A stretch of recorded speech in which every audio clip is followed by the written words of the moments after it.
சிறகடிக்க ஆசை சீரியலில் அடுத்த வாரத்துக்கான எபிசோடில் கோர்ட்டில் நம்ம மனோஜோட கேஸ் வந்து போயிட்டுருக்கு. அதுக்கு அடுத்ததாக ரோகிணியை வர சொல்கிறாங்க.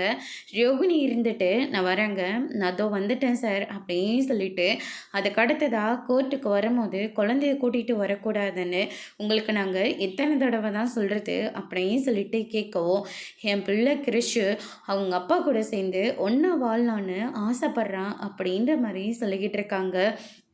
மனோஜால் நான் நிறைய கடன் பட்டிருக்கேன், என்னால் அந்த கடனை திருப்பி கட்ட முடியல.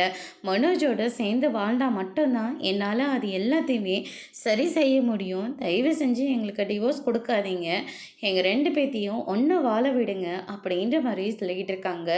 இவன் அநியாயத்துக்கு போய் சொல்லிட்டு இருக்கா, இவளோட சேர்ந்து என்னால் வாழ முடியாது அப்படின்னு சொல்லிட்டு மனோஜ் ஒரு பக்கம் சொல்லிக்கிட்டு இருக்காங்க. அதுக்கு அடுத்ததாக கோர்ட்டில் வந்து 6 மாதத்துக்கு அவங்களுக்கு தேவையான மாதம் 25,000 பணத்தை மனோஜ் தான் கொடுக்கணும். அவங்களுக்கு என்ன தேவையோ அது எல்லாத்தையும் மனோஜ் தான் வந்து செய்யணும் அப்படின்ற மாதிரி கோர்ட்டில் வந்து தீர்ப்பு சொல்லிடுறாங்க. இதை கேட்ட ரோகிணி ரொம்பவே சந்தோஷப்படுறாங்க.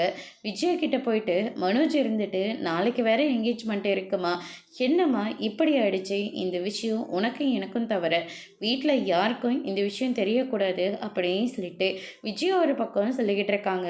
அதோட இன்னைக்கான பிரமோ முடிச்சிருக்காங்க. இனி சிறகடிக்க ஆசையில் அடுத்தடுத்து என்னெல்லாம் நடக்க போகுதுன்றதை வெயிட் பண்ணி பார்க்கலாம். தேங்க்யூ.